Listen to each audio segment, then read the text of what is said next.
Hey guys, it's Frederik of the FWX podcast. In this episode, I'm going to do something special for you guys because it is the very end of the year of 2025. And like I did with my music podcast, Pop Music Talk, I am going to go over a list of, in this case, TV series from 2020 to 2025 that I've really enjoyed and I want to share that with you guys. So I'm gonna go into this right now. But first I'm gonna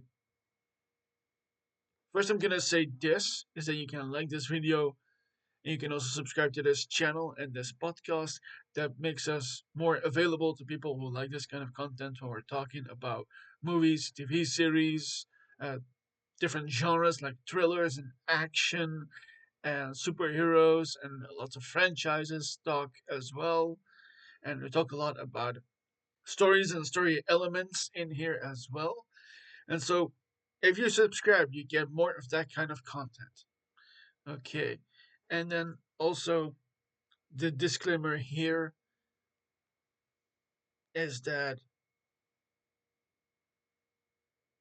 I'm personally not someone who speaks English as a native. So if I get something wrong, that tends to happen. That's purely human. You guys should know that. Also, you can share this with friends and family or your people at your work. Maybe some people are still working this last day of the year. Also, you can do that online as well. You can comment below in the comment section, and I hope you do that politely and friendly. Okay, let's dive into this list. First, I want to take you with me because I got some things to show you. That's for you right now. So, I made a little fancy Duda here. I'm gonna put myself a little better for a moment so you can see it. So, top TV series of 2020 to 2025, presented by me, Frederik for the FWX podcast. Okay, let's head in with this list. And by the way, this is all in my honest opinion. And so these are just the ones that I've enjoyed and I want to share with you guys. And so it's not exactly a ranking of what is better, but really the things that I've watched that I want to share with you over these past 5 years. Okay, let's get into it. So, first and foremost, I want to start. I'm gonna put myself in a better spot for a moment. Okay, here we are. The first series I want to talk briefly about is The Irrational. You might notice the lead character here from the pictures. That is Jesse L. Martin as Alec Mercer. I'll read the blurb for you here. World renowned behavioral science professor Alec Mercer uses his unique expertise in psychology, body language, emotion, and more to help solve difficult high stakes cases. With the support of his research assistants, his tech savvy sister, and his ex wife, who also happens to be an FBI agent, and guided by his first curiosity about human decision making, Mercer truly has solving crime down to a science, pun intended, by asking the right questions, making observations or no one else can, and studying every scene in new ways. There's no case too tough for his brilliant mind to crack, except maybe his own mysterious past. So, this is a series that ran from 2023 until this year, and it was unfortunately cancelled, despite having pretty okay numbers on IMDb and Prime Video. And also, you kind of see here that there was a reason behind it. Also, this is based off a nonfiction book, Predictably Irrational, by Dan Ariely. And the whole reason why I wanted to watch this is because he has Jesse L. Martin in this role, who used to play the good cop dad from The Flash, uh, West, Detective West, later part of the leadership in the Flash TV series, which will later come up as well. And because I'm a sucker for this kind of series, I really like police procedurals, and this had a new take on that, and that's why I wanted to watch it. But unfortunately, I fell off this series. I thought it had what it takes, but it didn't really execute it completely, and so it was canned after 2 seasons. Okay, let's go to the next series here. I've tried to watch Paradise. I've heard good things about it, but something about the way that it is at the very start doesn't completely sit with me. I know it's pretty well, it's pretty well received by many people. It's got a 7.9 score on IMDb right here. Of course, this has some of my favorite, well, some of the people that I really like. I really like Sterling K. Brown in his role. I've seen him in an older TV series called Person of Interest, where he played a cop. By the way, that's this guy, of course. Let's go to the images for a moment.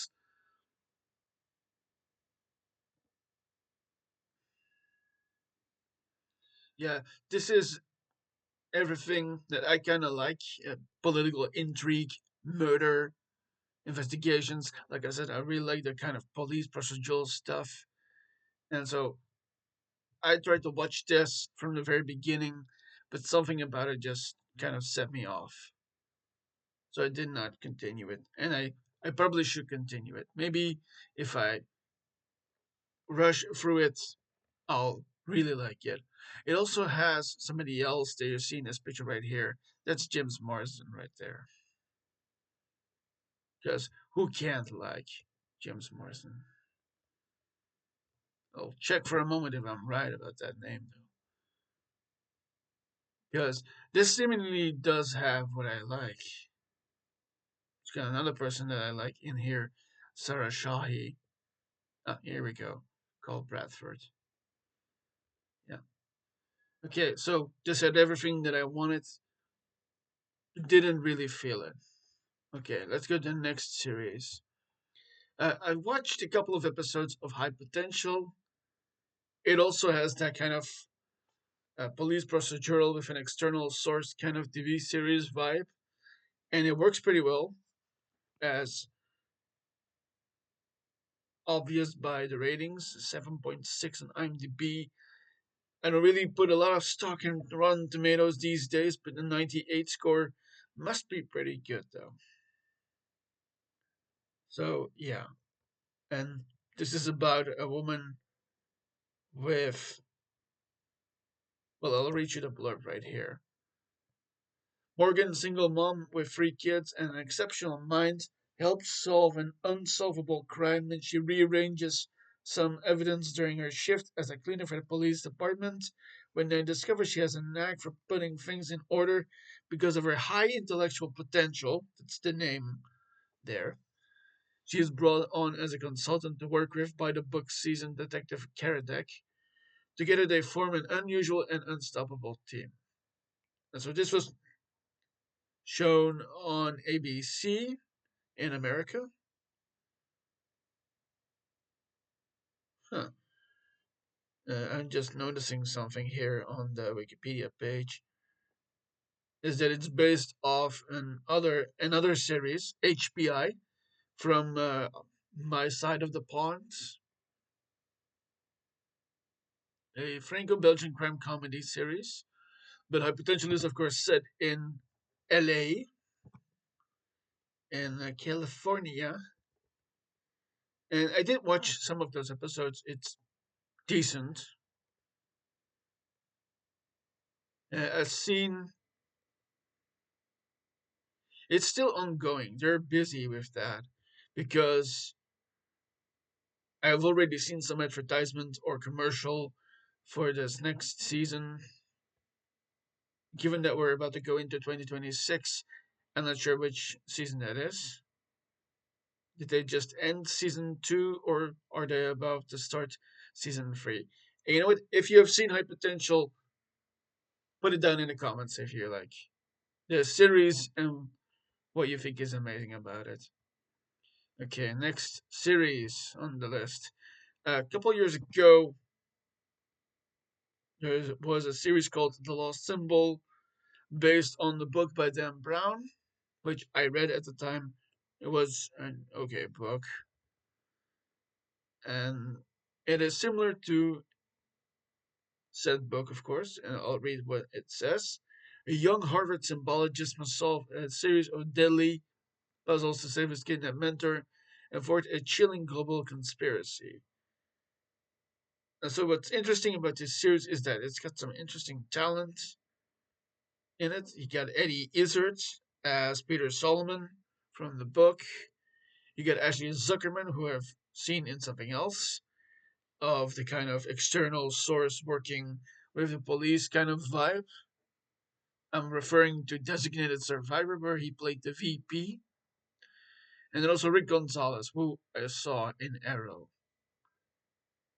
And I thought initially that this was an okay series. And that's also evident by the score here by IMDb and Prime Video 6.4. The thing about it is that it, it takes some time to get its speed. And I also really like that kind of vibe and genre about long lost secrets needing to be uncovered. And also, this is pretty much a prequel, I think, of the Robert Langdon films that are based on Dan Brown's works, just like this series. Okay, let's go to the next series. Some of you might be a little disappointed by this, but while I did watch some episodes of House of the Dragon, there was a point where I just couldn't handle it anymore. There's a specific moment, I'll say the moment, is that when one of those two silver haired kids has to go and deliver something, you get the enormity of that other dragon that was chasing it. The silver haired boy on his dragon, and he just kind of swoops up. It was terrifying, to say the least. Maybe I'll rewatch where I left off, but I'm not completely sure if I will do that or not. Nonetheless, it's one of those series that is riding on the coattails of its previous master series, Game of Thrones, of course, which will come up by the way, and it delivers pretty well. I have to say, it's just that key moment that I just talked about that I just made me both gasp and shriek at the same time. Terrifying, but it has significant numbers. I'm not going to read the blurb here, of course, because everyone knows this series pretty much. So I'll just continue on to the next series. This next one is Interior Chinatown. This is an interesting one because it was made specifically for uh, Hulu. And I thought initially that this works pretty well. I'll read the blurb for a moment. A background character trapped in a police procedural discovers secrets about the strange world he inhabits and his family's buried history, based on a novel by Charles Yu. And I initially really wanted to like this series because it's got amazing talent in it, including Chloe Bennett from Agents of S.H.I.E.L.D., you got Jimmy O Yang, the comedian, and Ronnie Cheng, also comedian and from the Daily Show as well. And so I really wanted to like this series, and I initially did. And it does have the score for it as well, 7.10 on IMDb and 87 on Rotten Tomatoes.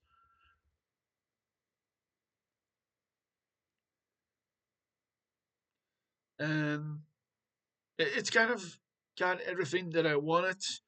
Plus, it's got the influence that we have been seeing. Well, this is a personal observation for me. There have been a lot of more Asian influences in our media these days, especially in the last couple of years. And Interior Chinatown really fits well into that vibe, of course. And initially, I liked it. I liked where the story was going, but then it was a little too slow for me personally. Okay, let's go to the next series. Now, this one is an interesting one. The Residents, and I'll read the blurb for a moment. Cordelia Cupp, an eccentric detective, arrives at the White House in order to solve a murder which happened during a state dinner.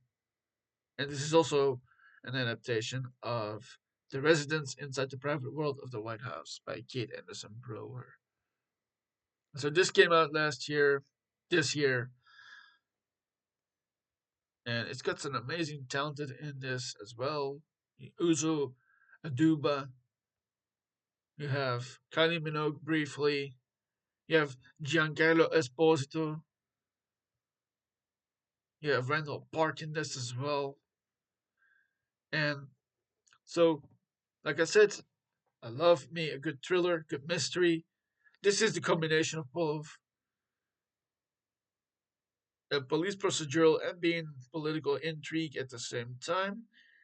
And then I caught myself doing something I didn't think was possible. I completely skipped, completely by accident, all the first episodes and immediately went to the last episode. And maybe that was my detriment because everything was revealed then. And so that's completely up to me. But it must have done pretty well because it has a 7.7 score in IMDb and an 84 score in Rotten Tomatoes.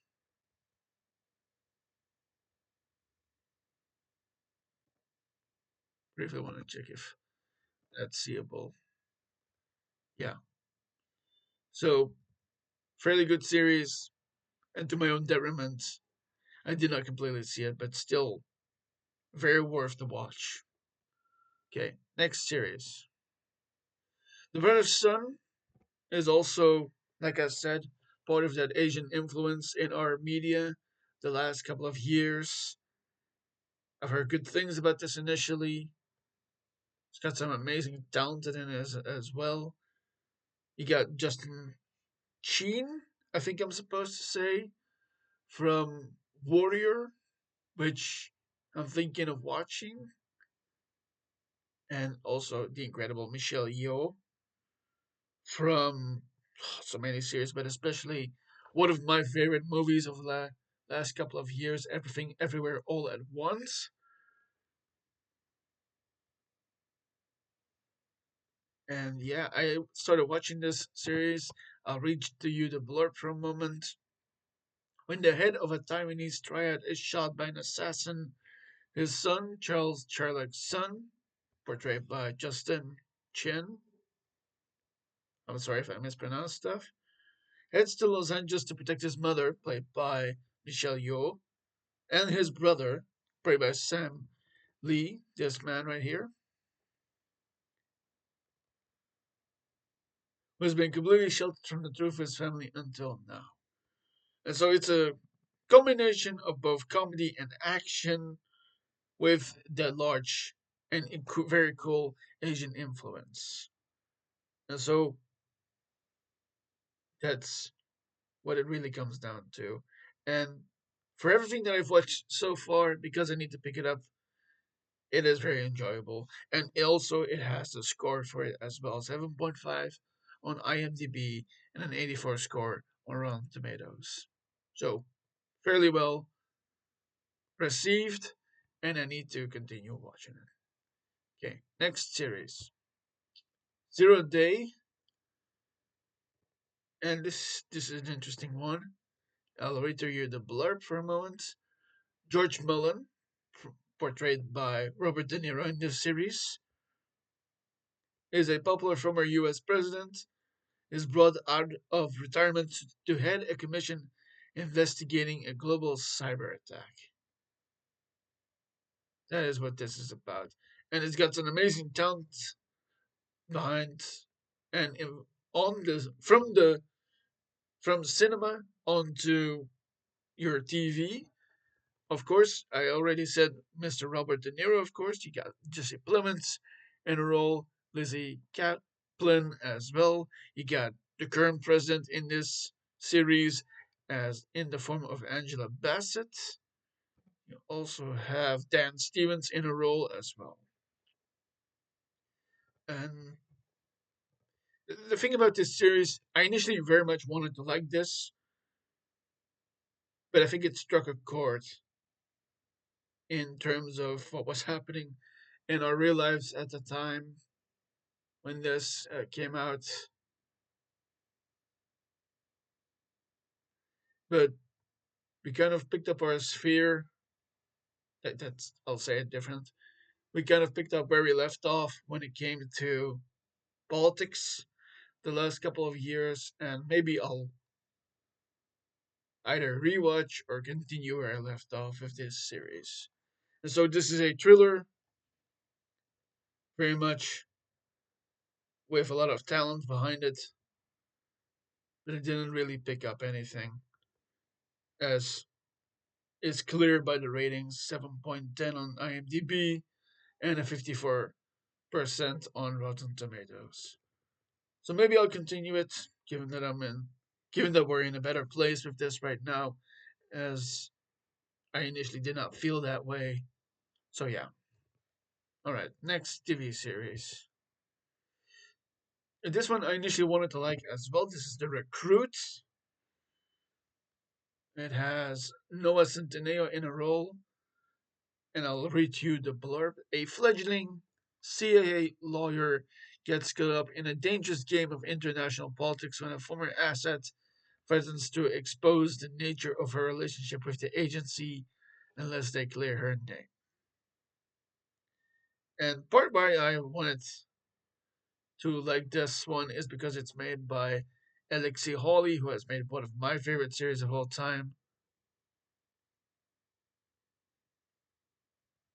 And yes, like I said, it includes Noah Centineo as the lead role.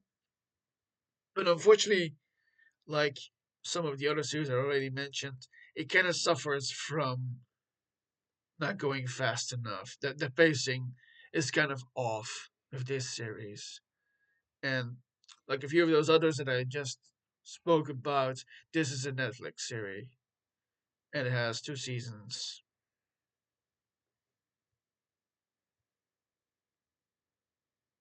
And unfortunately, this was also cancelled later on. So maybe I'll pick this back up from where I left off or not. We'll see.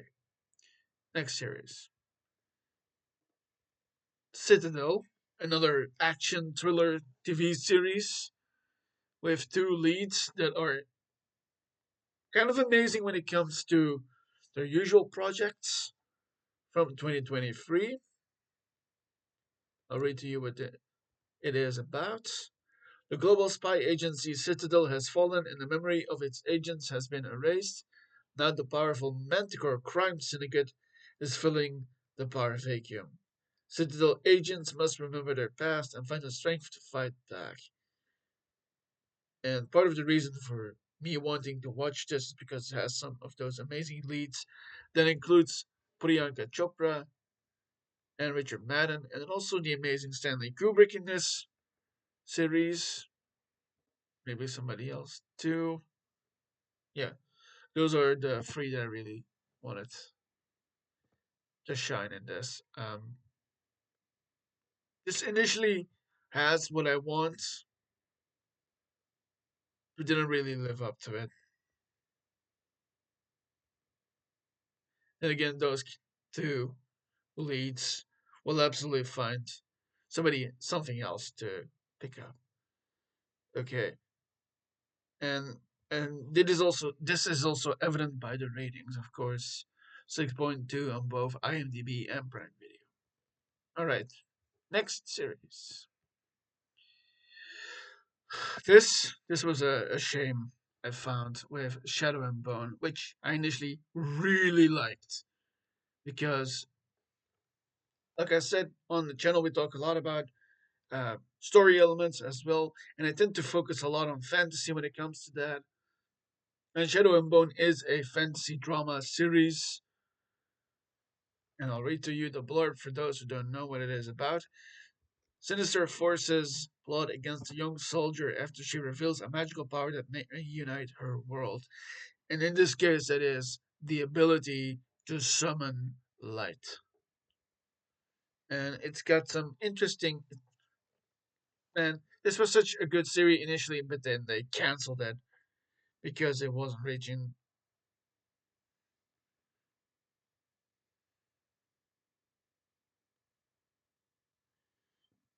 Yeah, this was just a shame because it was. It kind of had everything that you wanted for a fantasy series. And while I don't exactly know what made it go, but why they canceled it, but I did like it. And also, it has some amazing talent behind it, including the ones that just started out in this series, by the way. But of course, the main big cast member is, of course, Mr. Ben Barnes, playing the role of the antagonist, the villain in this movie, in this TV series, SF movie. But then you have Jessie May Lee, who plays Elena Starkov in this series. She's the main lead, and he got some amazing talent behind this as well. Uh, Maybe what it could have been the reason for the cancellations because they were doing many things at the same time. Because Shadow and Bone, the series, is not only based on the books from author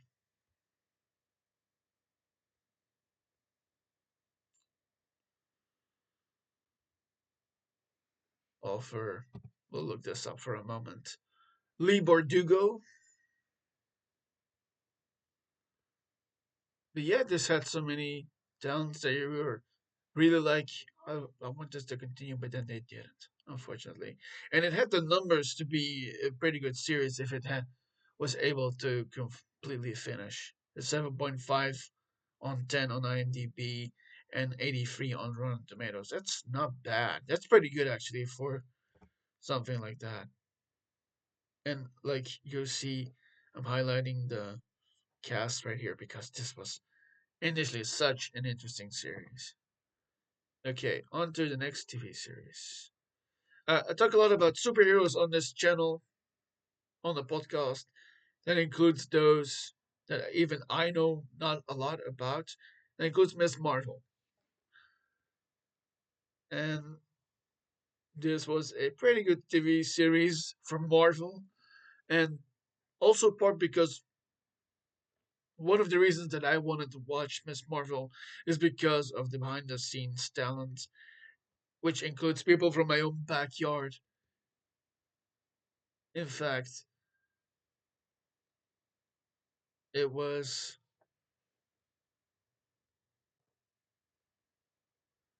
made by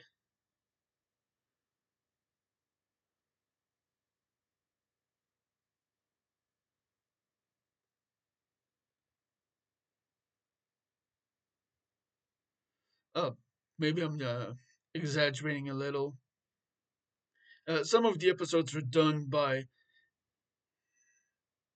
two of the people here in my backyard who have done some interesting Hollywood stuff. Adil El Arbi and Bilal Fallah have done some amazing local work here that is just borderline cinematic, and then some absolutely cinematic stuff, including a movie I'm gonna reference when I'm going through that list. Yeah, so Ms. Marvel is about the superhero of Kamala Khan. I'll read to you the blurb for a moment. Kamala Khan is a superhero fan with an imagination, particularly when it comes to Captain Marvel. She feels like she doesn't fit in at school and sometimes even at home. That is until she gets superpowers, like the heroes she's looked up to. So they made a series about this. Initially, very good actually, as obvious by the ratings here. 98% on Rotten Tomatoes. Not everything gets that high a score. And initially, I don't put a lot of stock in Rotten Tomatoes because it gets overused, I think. But yeah, I really enjoyed this series, although it did have some problems, of course, like everything does. But initially, very good TV series from Marvel. Okay, let's continue the list. This might be a little controversial for many of you. I really like the Acolyte. He did some interesting stuff. He threw in some new talent, of course. I'll read to you the blurb, what it is about.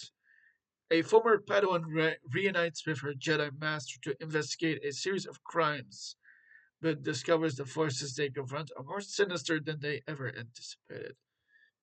And for all the Star Wars super fans out there, this was in universe at the height of the Hype Republic. This was back when the Jedi were in full control of Coruscant, and it did some interesting stuff. This series, I thought, and it supposedly I've made a video about how sometimes some studios make some interesting projects to tie everything together. The Acolyte does that on some level, and you can find that video by clicking the card, by the way.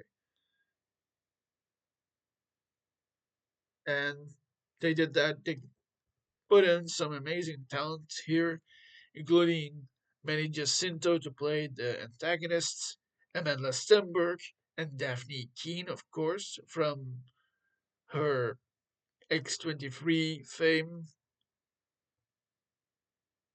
and Jodie Turner-Smith as well in a smaller role. And think of this like a police procedural movie in space, in the Star Wars universe, is basically what it is. And initially, it's a fine series, I would say. It did have some trouble. I think partly because this is just one of those franchises, the Star Wars franchise, where people have a lot of criticism, and I do too, but it did also some interesting stuff as well. And you have to see that series to know it. Alright, let's continue with the list. Like I said, I talk a lot about superhero stuff, especially Marvel, lesser, a lot less about the DC.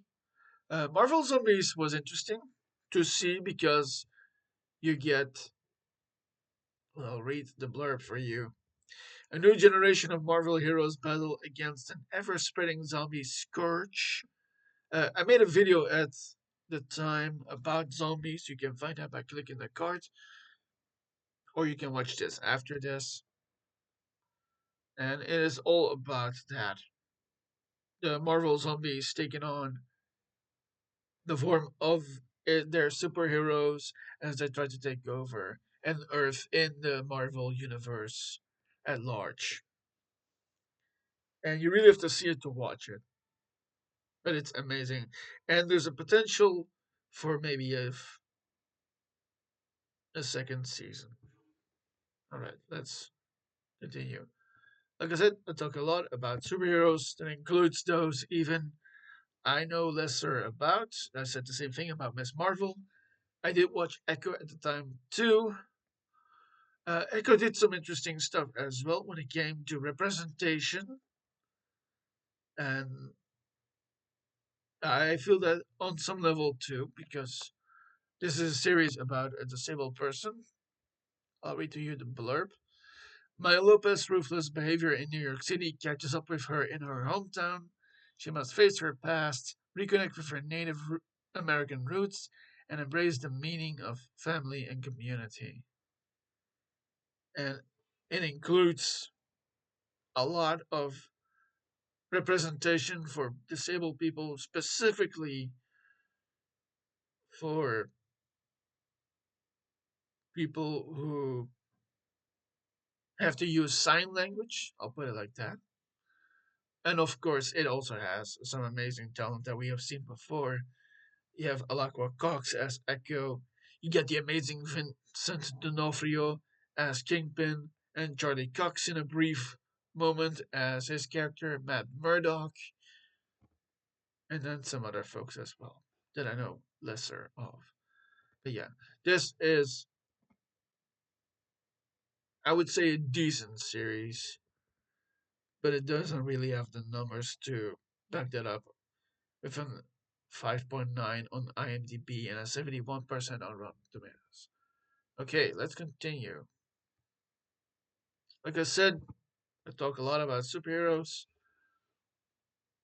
I said that a couple of times now. Last year, there was a. I'm gonna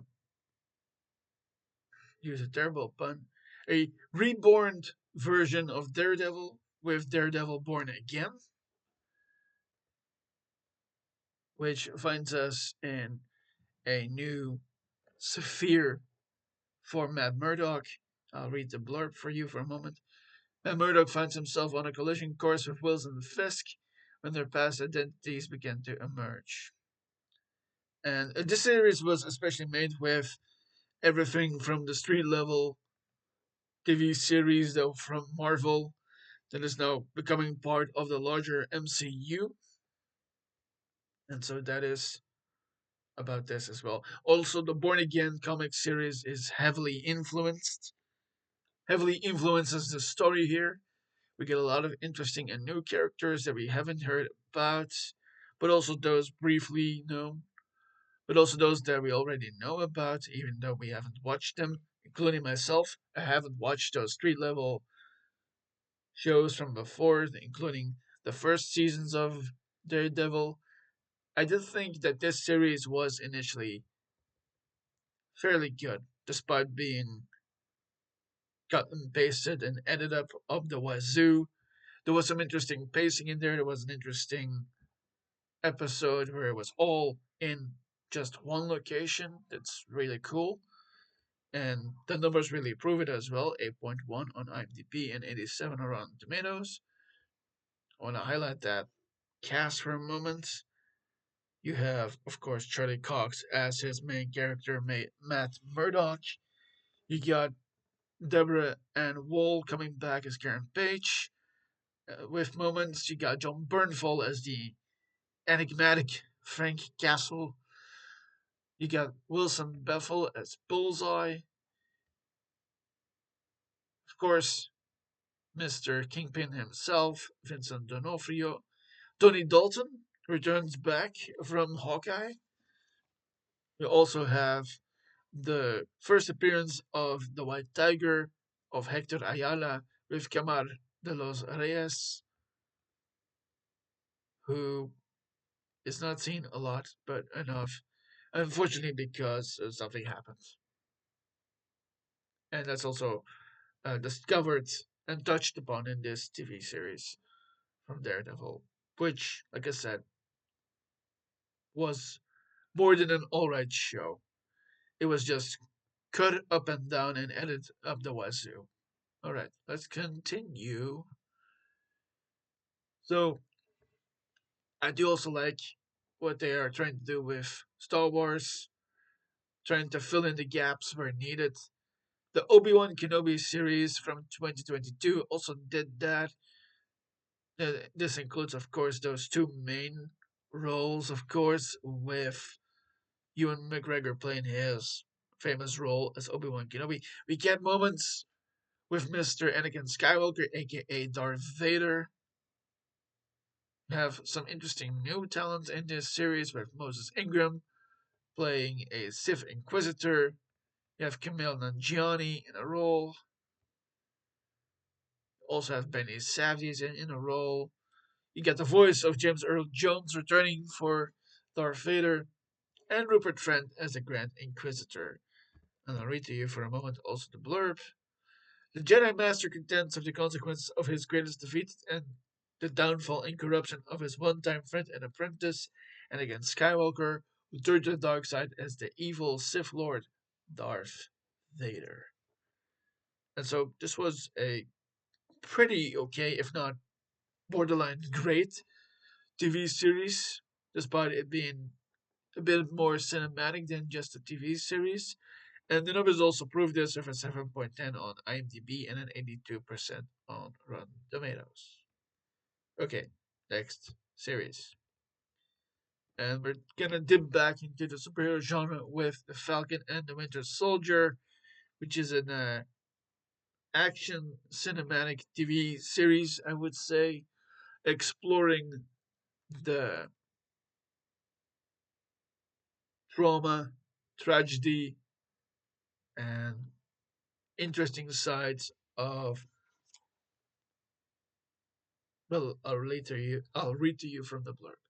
After receiving Captain America's shield, Sam Wilson, also known as the Falcon, teams up with Bucky Barnes, the Winter Soldier, and together they embark on various thrilling adventures. And so this is very much about the legacy of Captain America, not just as a character, but as an icon. And we get those characters, of course, in this series that includes Anthony Mackie and Sebastian Stan as the heroes that we know, or becoming a hero in Bucky Barnes' case. We get the first time of Wyatt Russell in this TV series, who becomes U.S. agent at the very end. We have Danny Ramirez appearing as Joaquin Torres. We have Emily Van Camp returning as Sharon Carter for this TV series. Daniel Brühl also appears, and we get the amazing Carl Lumbly as Isaiah Bradley. Yeah, I ran out there at the end. But yeah, this is an amazing cinematic superhero TV series that tends to lean more into the cinematic than the more television kind of version. And the numbers prove that because despite any criticism you might have, it did pretty well. We have a 7.1 on IMDb and an 85% on Rotten Tomatoes. And yeah, I occasionally say that I don't put enough stock into Rotten Tomatoes because critics. But a bit of healthy criticism is necessary to enjoy anything. And the whole reason why I point that out is because I like watching things with my brain turned off. I'm not thinking about what is realistic or believable. I'm just trying to enjoy series and movies and music as well. Alright, next one. She Hulk, Attorney at Law, combines superheroes with a legal drama, another big TV genre that we know all too well. And I'll read to you what it is about. Jennifer Walters has a complicated life as a single 30-something attorney who also happens to be a green 6'7" superpowered Hulk. So it's about the life of Jennifer Walters as she becomes a Hulk, which starts at the very beginning with Tatiana Maslany as She-Hulk, and also maybe the real big star of this series in kind of a throwaway role is Patty Guggenheim as someone who plays in this series. But not where you think. That's a giveaway to her character, by the way. Of course, you can't have a She Hulk without a real Hulk, So Mark Ruffalo appears as his alter ego Bruce Banner and the Hulk in this series as well. Another interesting character and actress in this series is Titania, played by Jamila Jamil. You also have Charlie Cox appearing for a moment as Matt Murdock.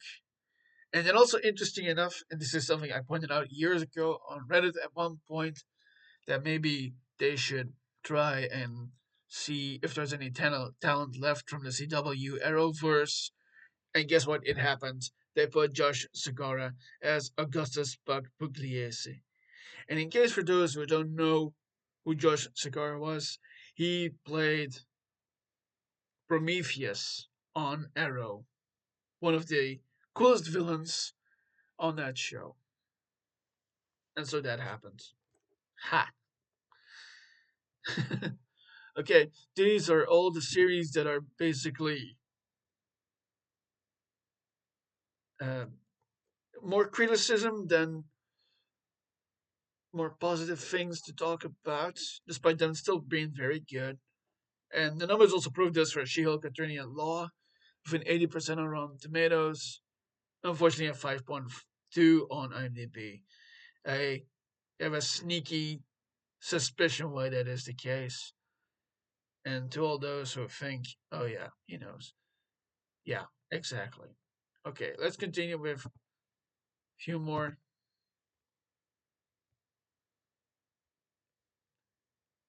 That's for the very end. Um, the last show of this year that I watched was a documentary TV show, The End of an Era. The behind the scenes look of Taylor Swift's Eras tour, which also had a movie, and now a new version where you can also find the latest music from her while she was on tour from the Torture Poets department as well. And so I watched the behind the scenes TV series, The End of an Era, and it's an enlightening series into the workings of a huge ass tour spanning over many continents. Well, many continents. The few she went to America, South America, to Asia, and then I'm not entirely sure how you're supposed to say the parts of New Zealand and Australia in English. I'll just say it like I'm used to in Dutch for a moment. Oceania. And maybe that's wrong. But guys, let me know in the comments down below what you think, how you think that name should be said for that continent where New Zealand and Australia is. And then also, lastly, in my own backyard here in Europe as well. And that also concludes and ends at the very end in Canada, back in North America. And so I watched this series. I really enjoyed this because, as I've said in all my other podcasts on Pop Music Talk, I am a Swiftie myself. I really enjoyed this series as the last TV series of this year to watch, and I hope that you'll like it too. And it does also have the numbers to back it up: an 8.8 on IMDb and 88 on Rotten Tomatoes. Also, interesting note here: this appeared or started to stream on Disney Plus the day before Swift's birthday herself, when she turned 36. Okay, let's continue with the rest of this list as we're. That was my phone. About half the way in there. Okay, this next one you will all know for the cultural Star Wars impact that it had. The Mandalorian. This is simply put, an amazing Western meets space show with some amazing talent, including someone we've seen a ton of over the last couple of years, Mr. Pedro Pascal, as the Mandalorian himself. I'll briefly read the blurb for you guys to know.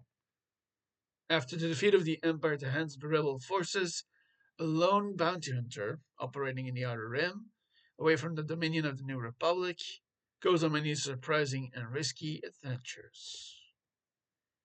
And despite Mr. Pascal himself, there's some amazing talent in here as well. The late Carl Weathers. You have the villainous, ama- the person amazing at playing villainous characters. I'll put it like that. Giancarlo Esposito as Moff Gideon. You have the creators appearing in their own roles with Jon Favreau and Dave Filoni, of course. And then a couple of other roles as well, including someone we'll mention in a moment as well. Rosario Dawson as Ahsoka Tano, and Ming Na Wen as Fennec Shand. And so this is an amazing TV series. It's been around for quite a couple of years. I know it's before 2020, but it ended in the last couple of years and is about to get kind of like Andor, a finale in a movie. The Mandalorian and Grogu. And it is so amazing. And the ratings completely follow that up with an 8.6 on 10 on IMDb and a 90% on Rotten Tomatoes. Okay, let's continue. Next one is a series I need to pick up again. Tom Clancy's Jack Ryan, with lead role played by John Krasinski. Um, like I've said a couple of times, I'm a huge thriller, police procedural action fan. And in this series, I'll read to you the blurb for those who don't know. Author Tom Clancy introduced the character of Jack Ryan in a series of books before Ryan headed to the big screen in several films.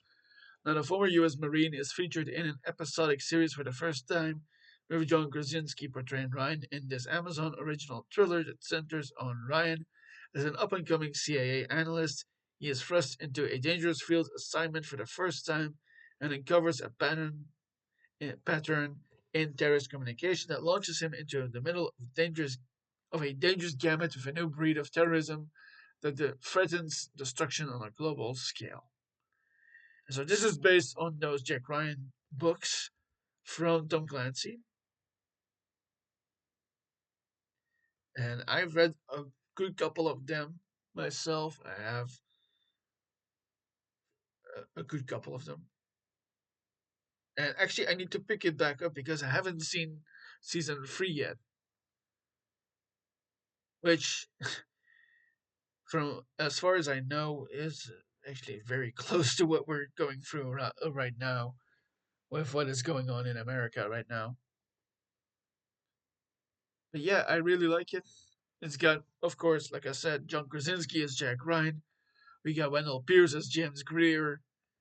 We have Michael Kelly in a role as Mike November. They're also about to make a Domingo Chavez series with Michael Pena in that role. And I'm forgetting to almost say Nomeda Paz as Harriet Bauman. So, uh, also interestingly, this series has supposedly ended after 4 seasons. There's another season, in which I said season number 3 that I need to watch, but it's season 4 if I'm not mistaken. That I need to rewatch. And this is an amazing series for anyone who likes military thriller, or techno thriller is the correct term, and it has the necessary elements for anyone who likes that kind of stuff. And for instance, if you are a vet, you might like this. And it has the ratings for it at 8.8 on IMDb and Prime Video as well. Okay, let's continue with the list. Now, this is a very special one. I'm referring to Arcane. I'm still watching Arcane.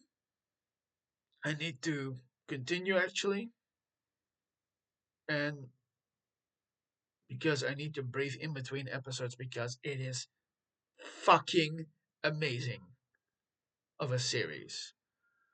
And for those who don't know what it is about, I'll read to you what it is.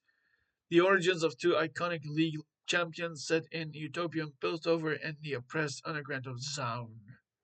So, I don't know a lot about League of Legends, but I know that this series absolutely rocks and gets to you to the core, like on a level of trauma and tragedy and family that it's all about.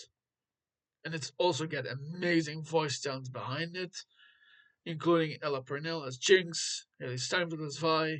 You got Katie Lung from the Harry Potter series where she played Cho Chang in a role as Caitlin Kiriman.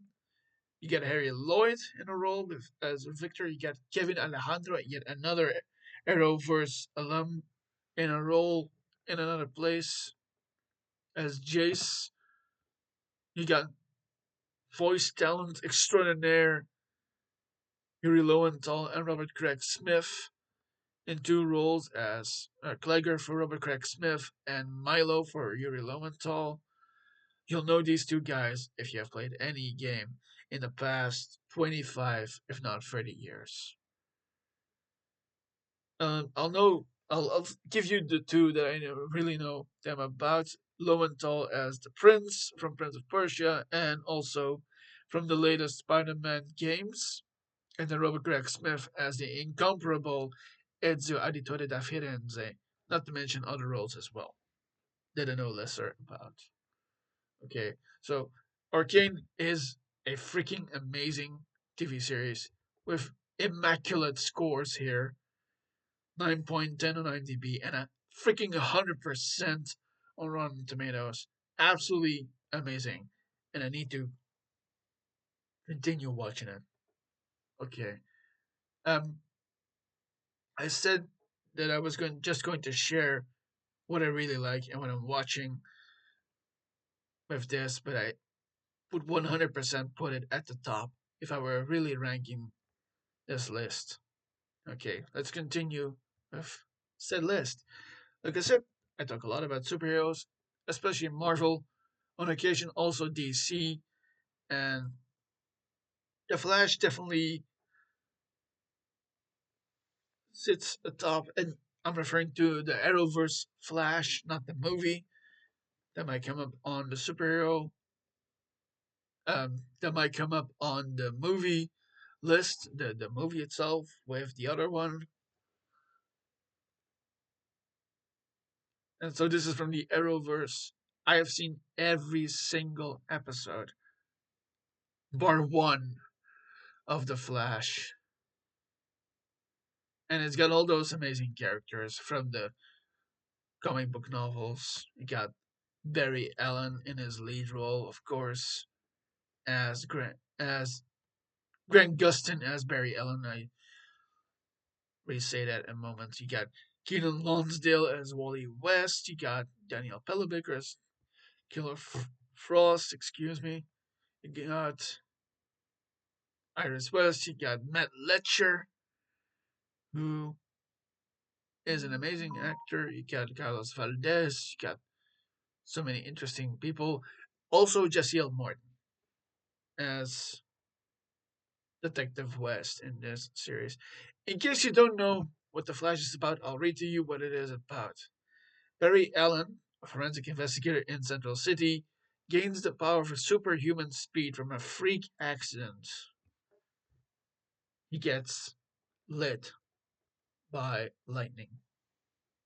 He decides to use it to fight crime as the Flash, a costume superhero.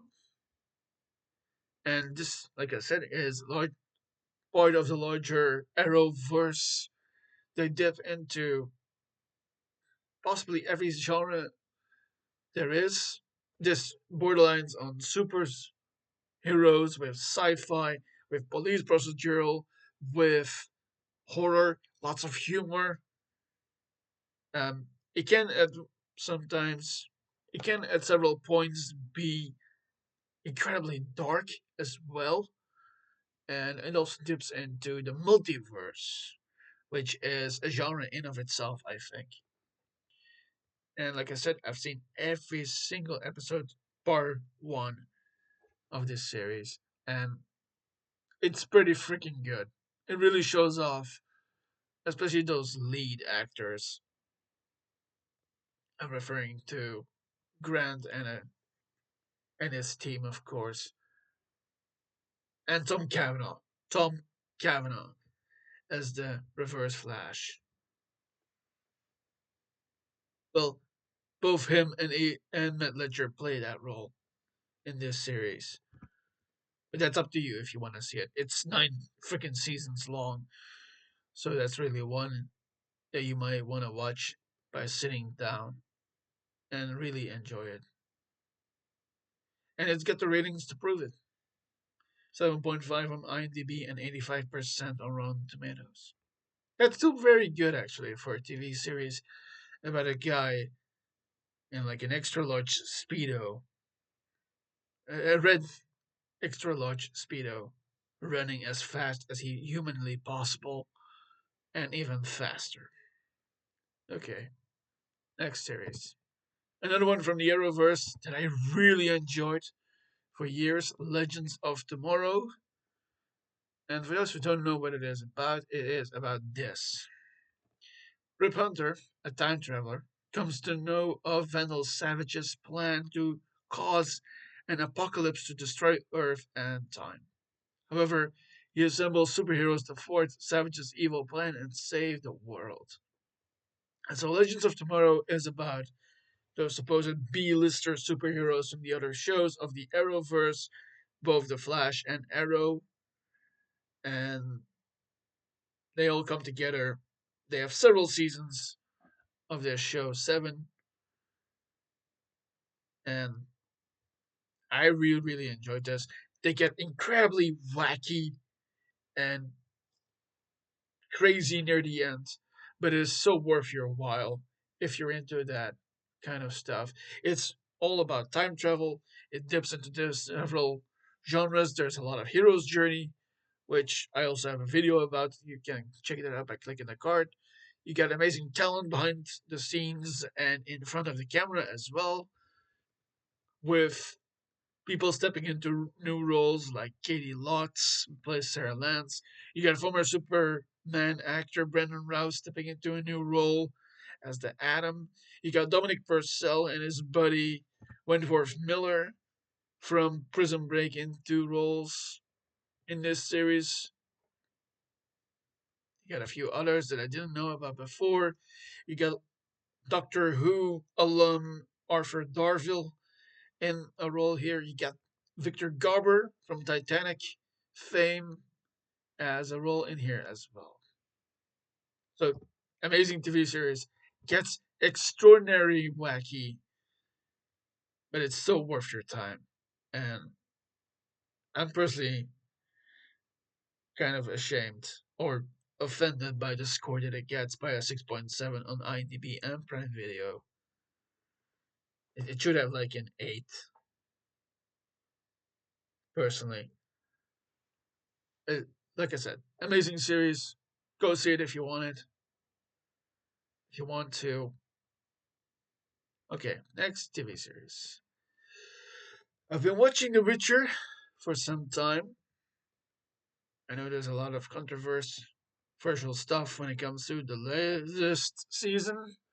Um, I'm putting The Witcher out because not only is it a good series for the most part, I tend to watch stuff if I'm working on something when I'm writing as well. And for those who don't know what The Witcher is about, Geralt, a mutated monster hunter, struggles to find his place in a world in which people often prove more wicked than beasts.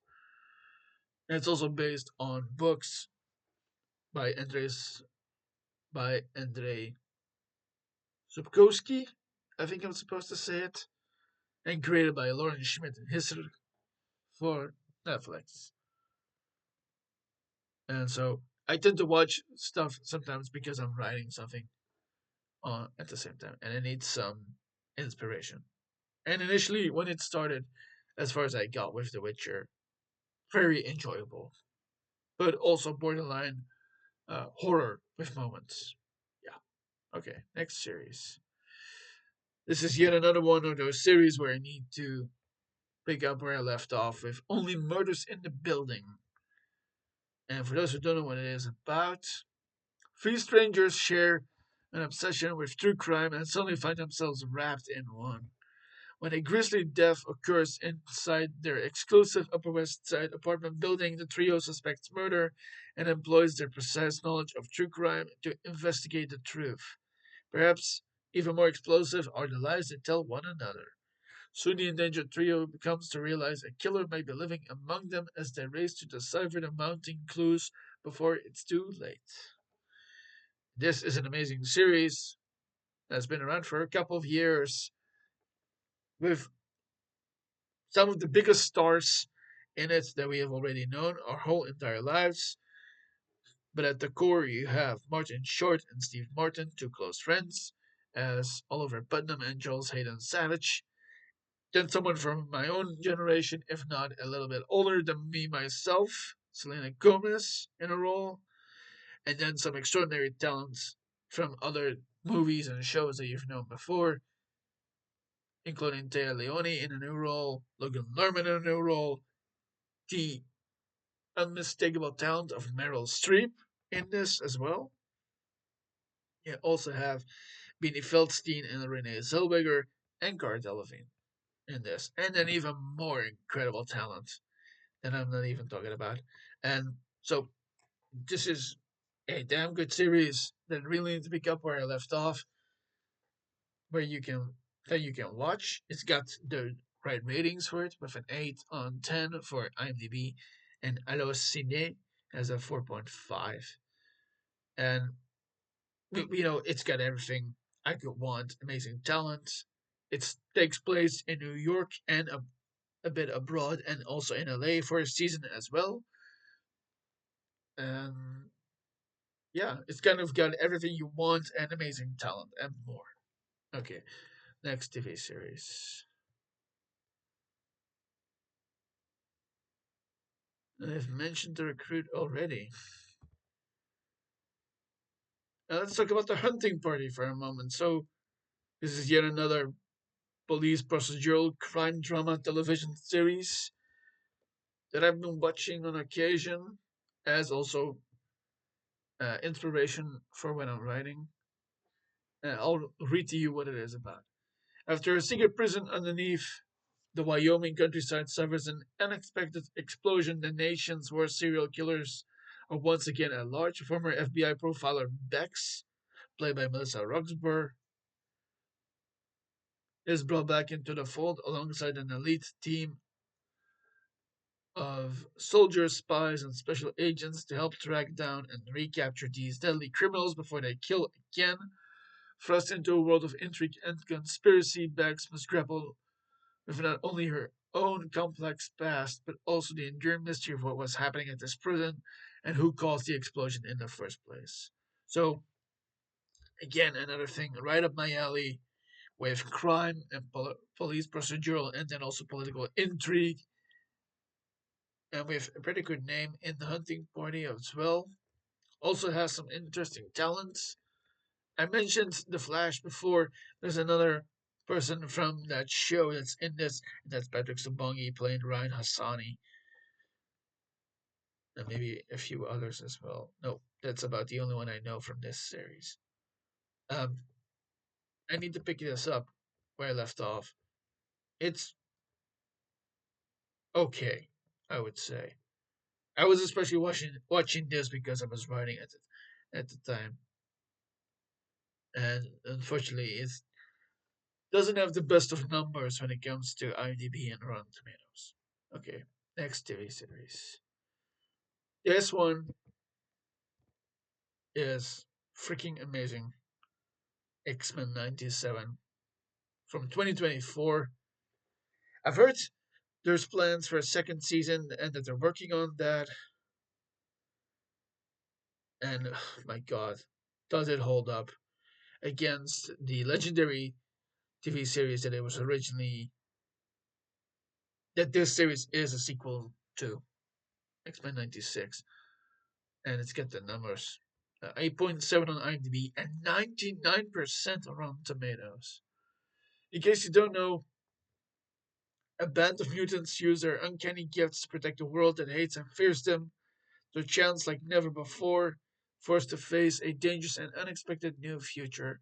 And this is also an animated series, I need to say, based on those characters, including Scott Summers, Wolverine, Beast, Storm, and some more. And I have to say, freaking amazing. Loved it. Yeah, let's continue. Um, I feel like Star Wars kind of gets a hit and miss every now and again. I feel like the Book of Boba Fett is a combination where we get a lot of fan service stuff, but then when it comes to the substantive parts, it tends to lack. But it's still it's a fine series. I wouldn't say yeah, it's fine. So, but for those who don't know, on the sense of Tatooine, bounty hunter Boba Fett and mercenary Fennec Shand navigate the galaxy's underworld and fight for Jabba the Hutt's old territory. And it's got those actors playing those previous roles in there, with Tamara Morrison returning to play Boba Fett and McNowen as Fennec Shand. You got Jennifer Beals stepping into a role. So does singer or actress Sophie Thatcher. Oh, both actress and singer. You got Adria Arjona in a role here. You got the creators returning into it, their roles for a moment. You got Pedro Pascal making an appearance. You got the amazing Timothy Olyphant as Gulp Vanth. And of course, Mr. Mark Hamill himself in an amazing moment as Luke Skywalker. So this TV series by Boba Fett with Boba Fett is pretty much a lot of fan service. Kind of misses the mark on substantive stuff, but it's incredibly fun. So, and it's got the numbers for that: 7.1 on 10 for IMDb and 66 for Rotten Tomatoes. Okay, let's continue. Another Star Wars show with Ahsoka, which they're currently working on the second season. It's basically like a sequel to the initial animated shows from Rebels and the Clone Wars. One season has happened in 2023. They're currently working on a second season. I'll read you the blurb for a moment. The former Jedi Knight Ahsoka Tano investigates an emerging threat to a vulnerable galaxy. And it's got those actors from those animated shows now in a live action version. You got Natasha Liu Bordizzo as Sabine Wren. You got a new character in Shin Hati, played by Ivana Sakno. You got the late Ray Stevenson as a new character in Balan Skull. Mary Elizabeth Winstead as Hera Syndulla.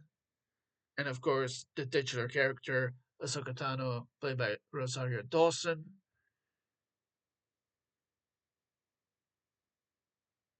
You got the creator returning in his role, and then also the person that will step into the role of Balin Skull in Rory McCann. You might know Rory from another huge series called Game of Thrones, and a few other things as well. Okay, let's continue. Um, I briefly want to say though that Ahsoka, for all it's worth, it's decent. It involves a lot of old stuff. Up to you if you want to know more about that or not. I would recommend watching those two animated shows that I just said, Rebels and the Clone Wars. But as someone who didn't, I kind of like the series. Um, I think this is yet another one of those series where there's a lot of critique, but it holds up because the score does say that. 7.4 on IMDb, 85% on Rotten Tomatoes. Yeah. Okay, next TV series. Like I said, I was gonna mention this.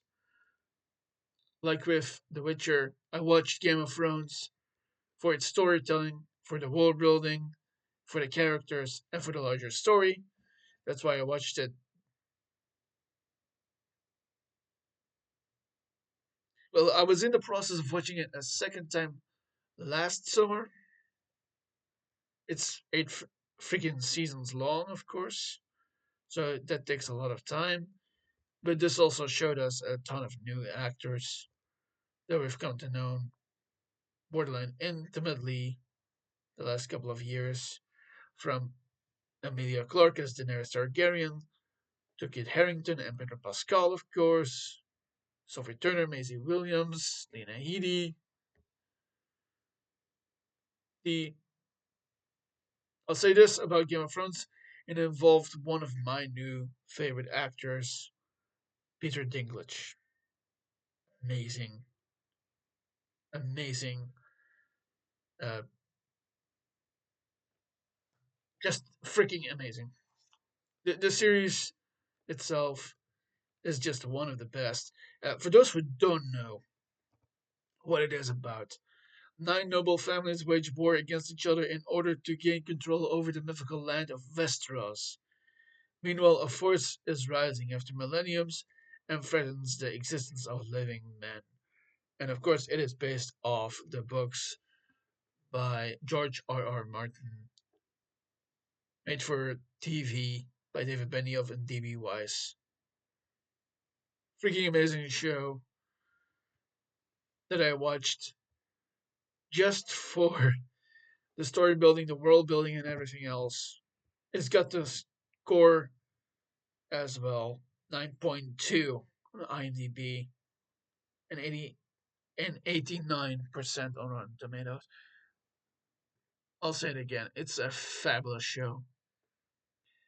I would absolutely recommend it, despite it being quite long for a TV series that is so deeply invested in story, characters, um, but it's definitely not perfect, I will say.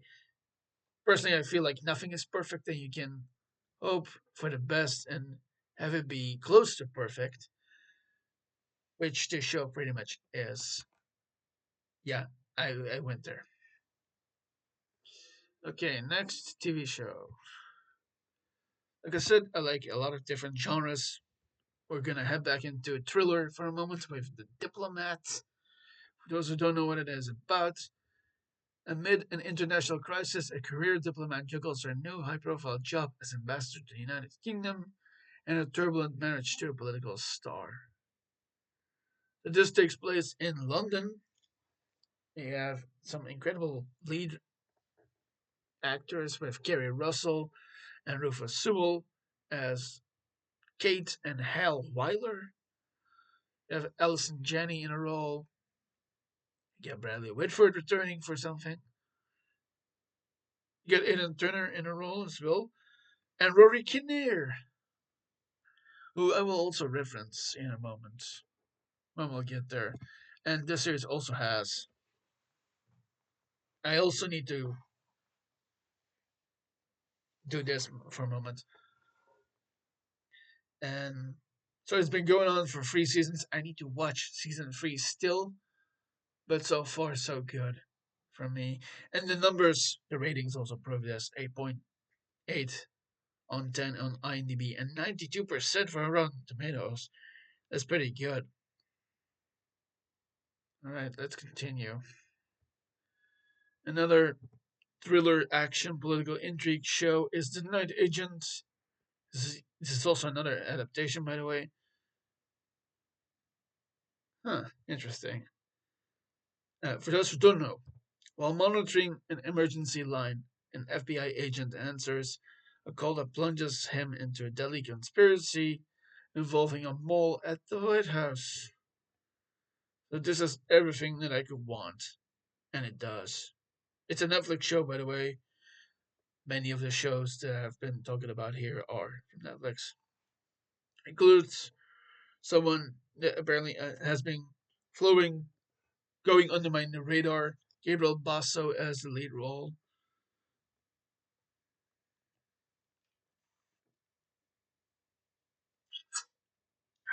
Excuse me.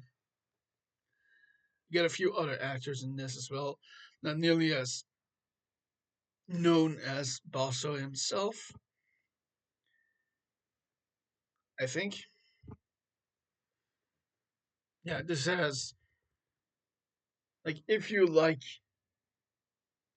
political intrigue, action, and a police procedural dipping into politics, this is a series for you.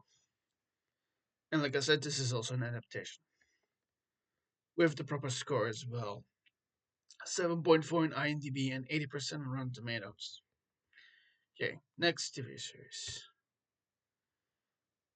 I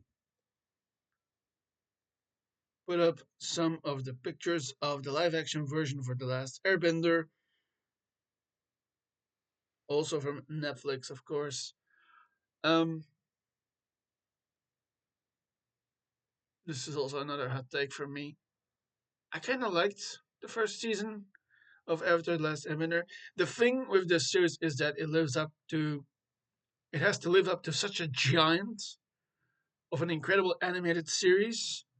The initial After the Last Airbender, we won't talk about that movie.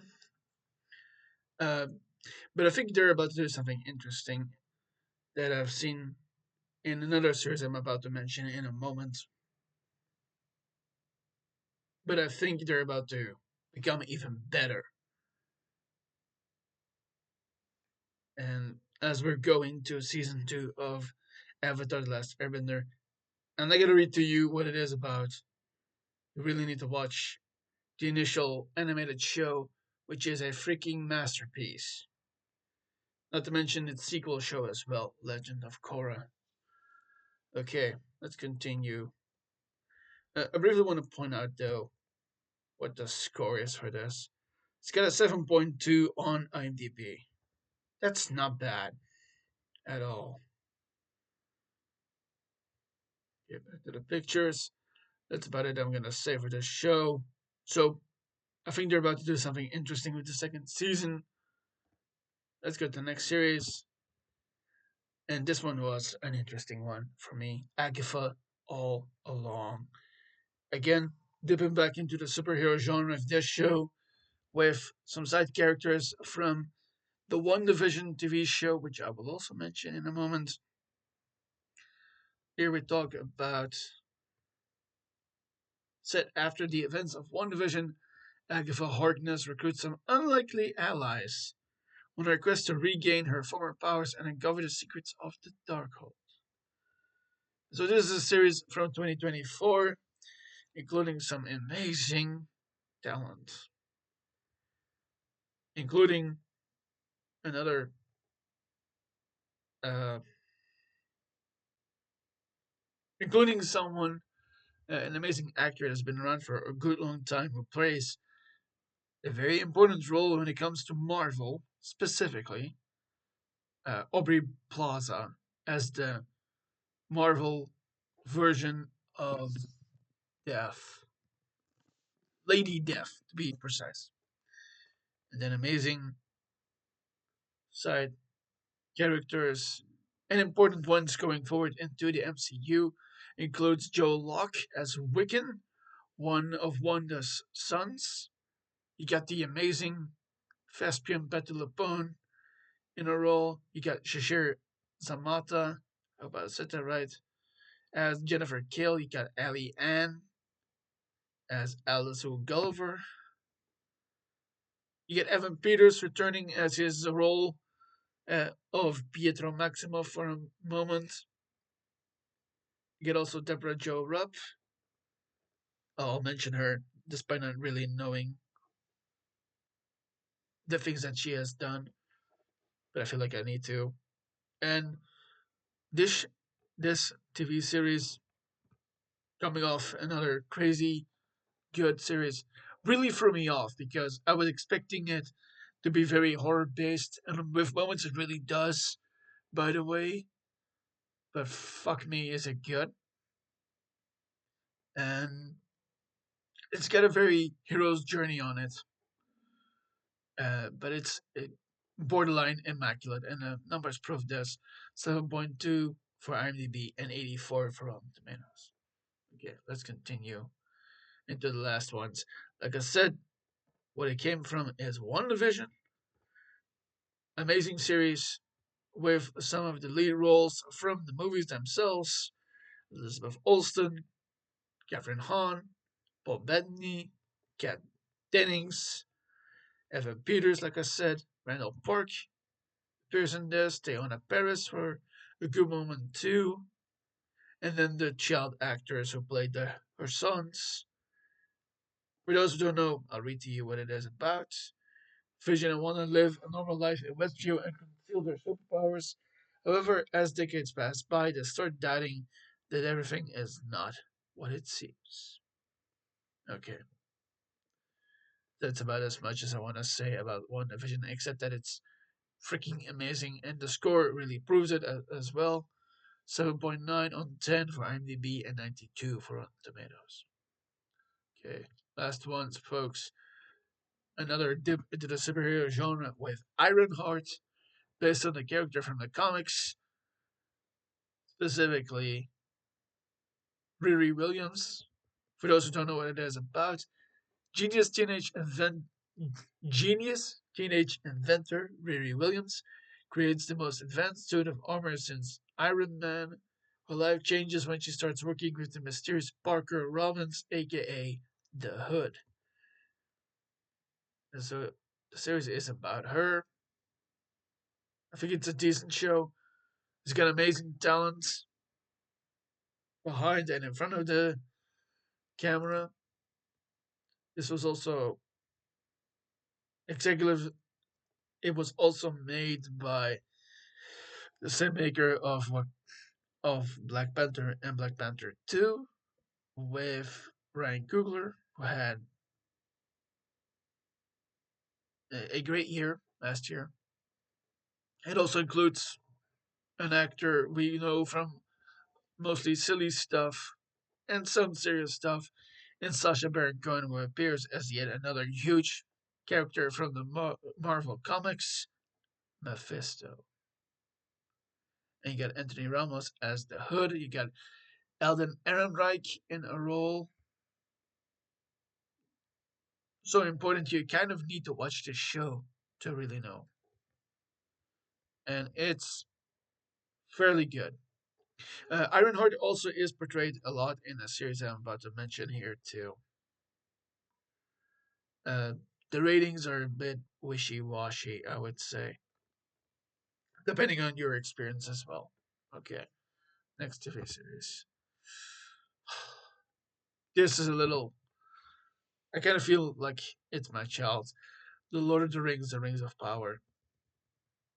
I'm really looking forward to the next season. I hope it will be as good as the second season, which was freaking amazing. Um, I feel like if you're a huge fan of Lord of the Rings and the other work it has done, like The Hobbit as well, you would really get into, and especially referring to the movies. I think if you're more of an academically inclined Lord of the Rings fan, this might also be it for you or not, depending on what your experience is. And I personally really enjoyed. I really enjoyed this series, and I am looking forward to season 3. And it's got some amazing talent that I didn't know about before, including Morphiv Clark as Galadriel in her not yet huge kind of role that we know from the movies. Robert Aramayo as Elrond in as he is in the series, not yet the way he is in the movies. Got some interesting characters purely for the series. Of course, main baddie number one, Sauron, which is how you're supposed to say it, played by Charlie Vickers. Another huge role from the lore of Lord of the Rings is Isildur, played by Maxime Baldry in this series. For those who don't know, the series brings to the screen, for the very first time in heroic legends of the fabled Second Age of Middle Earth's history, epic drama set thousands of years before the events of The Hobbit and Lord of the Rings. So it's basically a huge ass prequel. From the darkest depths of the Misty Mountains to the majestic forests of the elf capital of Lindon to the breathtaking island kingdom of Numenor to the furthest reaches of the map. So yeah, this is kind of the series to watch if you're incredibly into fantasy. I would say the same about those other series that I just talked about, including The Witcher. And it's got the score necessary. Excuse me. It's got the scores for it. 84 on Rotten Tomatoes. Pretty freaking good. And I probably go for a higher score than 6.9 on IMDb anyway. Okay, next one. We'll dip back into Star Wars with Skeleton Crew. For those who don't know what it is about, in the New Republic era, a group of kids lost in the Star Wars galaxy desperately try to find their way home. So think of this show like those initial 80s Spielberg movies with kids, as Skeleton Crew does that with Star Wars here in this show from 2024. It's got some amazing new talent, alongside Kerry Condon in a role and Jude Law in a new role as well. Okay, it's about as brief as I'll keep it for this show. It's got a great score though, with 92% on Rotten Tomatoes and 7 on 10 on IMDb. Uh, this is really a show you kind of need to turn your brain off and really enjoy, but because it's that good. Okay, next show. And a Marvel one with Hawkeye. This includes a combination of two characters we haven't seen before in 2021, but now we're a couple of years further. Um, and this also plays into the holiday season, by the way, so maybe this is a good rewatch for you if you want to. And for those who don't know what it is about, Clint Barton and Kate Bishop shoot a few arrows and try to avoid becoming the target themselves. It's not a perfect description of what it is about. Anyway, um, like I said, Hawkeye based on the character in the comics from Marvel, with Jeremy Renner playing Clint Barton, Haley Steinfeld as Kate Bishop, and Florence Pugh as Yelena Belova. I mentioned Tony Dalton before. You got Linda Cardellini in this as well. And it's kind of a coming together family Marvel TV's superhero series that is really worth the watch. And it's got the numbers to say that 7.4 on IMDb and 92% on Rotten Tomatoes. Okay, last couple shows. I know, and what if for a lot of people is a mixed bag, especially when it comes to the superhero super fans. But I personally really enjoyed it. It goes into borderline wacky action, sci-fi, and more. And for those who don't know, reimagining noteworthy events in the Marvel Cinematic Universe and creating a multiverse of infinite possibilities. And it's also narrated by the incredible Jeffrey Wright. It's an amazing series. This also started off an episode that started the Marvel Zombies show. It's got the ratings as well, 7.3 on 10 on IMDb and 85 on Rotten Tomatoes. Okay, guys, you can tell by how I'm acting about this one first and foremost, because, like I said, this is not really a ranking. This is just shows that I really enjoyed in the past couple of years. But if I had to rank one from last year to put it number one, it would be this one, Andor, season one and two, especially season two. For those who don't know, what the fuck are you doing here, really? But I'll say what it is about. The story of rebel spy Cassian Andor formative years of the rebellion and the difficult missions for the cause. And it shows off a couple of the characters that we come to know in Rogue One, which is basically the bookending for this part of Star Wars. Of course, with Diego Luna playing Cassian Andor and a few other interesting new people in the show that absolutely take it away. This is, I think, by mostly, I'll say different. This series, I highly recommend it for you to watch it. Even if you don't like Star Wars, it could just be about how an empire starts to lose when it goes after people's rights, lives, and their love and family. That is what it is about. It just takes the shape of a Star Wars story to tell that.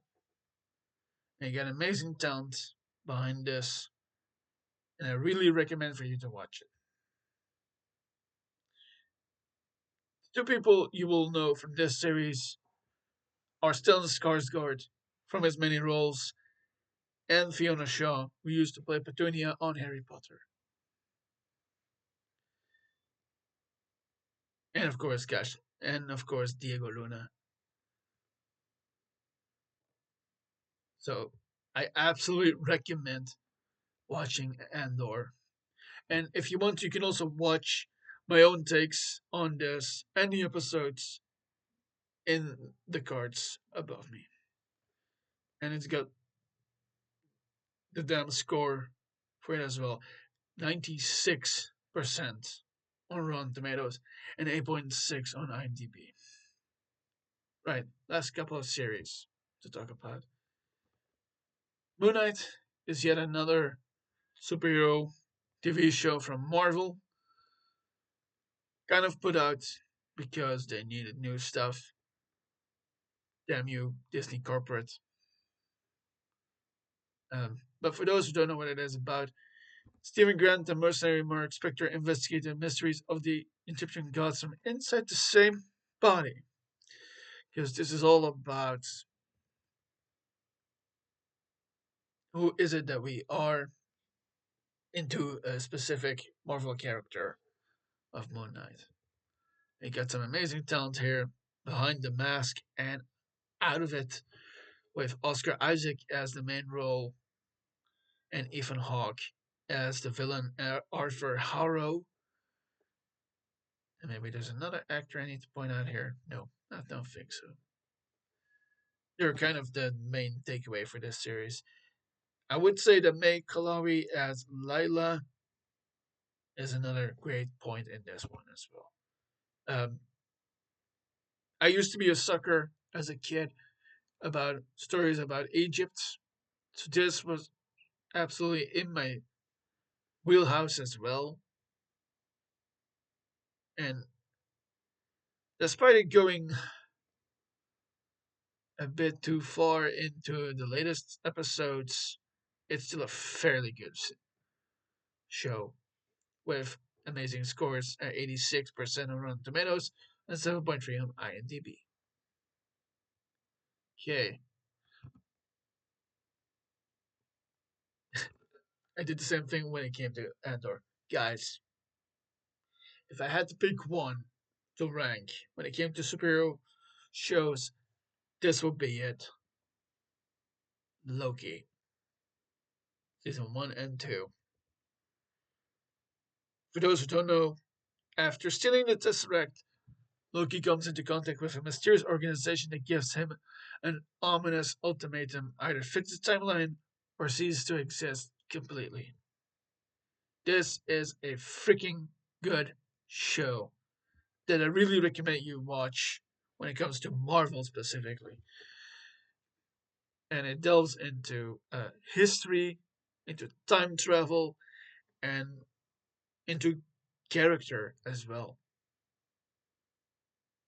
as stated by the title of the show. Got amazing actors in this. Really shows off how great Tom Hiddleston is as Loki. You got, at that point, the not yet so controversial Jonathan Majors as He Who Remains. You got Owen Wilson in a role. You got one of my favorite actors of the last couple of years, Kei Kwan, in a special role of Ouroboros. You got voice acting veteran Tara Strong in a role in this one.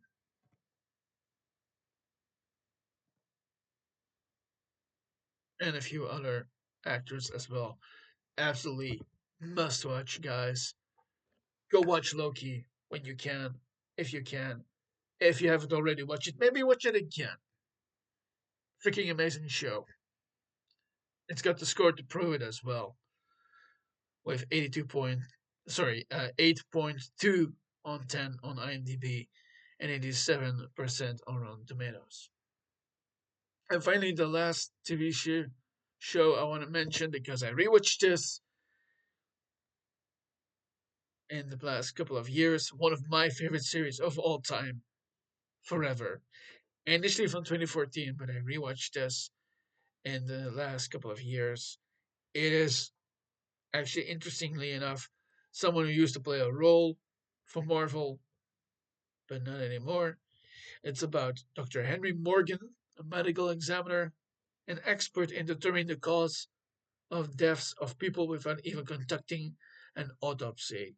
With time, he sets out to find answers to his own mysteries because he's a freaking immortal who can die but will never stop dying if something happens. This is, just like Loki and Endor, one of my ultimate recommends for people who really like the combination of multiple genres in itself. It's got supernatural aspects. It's got police procedural all over it. Takes place in New York, of course, one of the coolest cities on the freaking planet. It's got Iowan Gruffett in the lead role. He's a great actor. You also have a Sherlockian level as well, because it is a police procedural, of course, and it's got the numbers to prove it, with 8.2 on IMDb and Prime Video. Okay, we're at the end here, so I'm gonna put this back up. Move myself a bit. Okay, guys, thank you so much for being here. That was a lot, I know. I wanted to absolutely do this on the last day of the year, and I hope that you check out some of these TV series that I talked about, and I hope that you do that. I'm gonna give myself bigger for this. So, thank you so much for being here. Before I go, lastly, before saying goodbye to you, and to hope to see you in the next year, you can like this video. You can also subscribe to the channel and the podcast that makes this more available for many more people who like this kind of content. When I'm talking about superheroes or fantasy or police procedurals, thrillers, action, franchises, many more genres as well. And I hope that you do that. And I hope that we can go into the new year with more support from you. So, guys, thank you so much. And I hope to see you next year in 2026. I've been Frederik for the FWX podcast, and I hope to see you in 2026. See ya.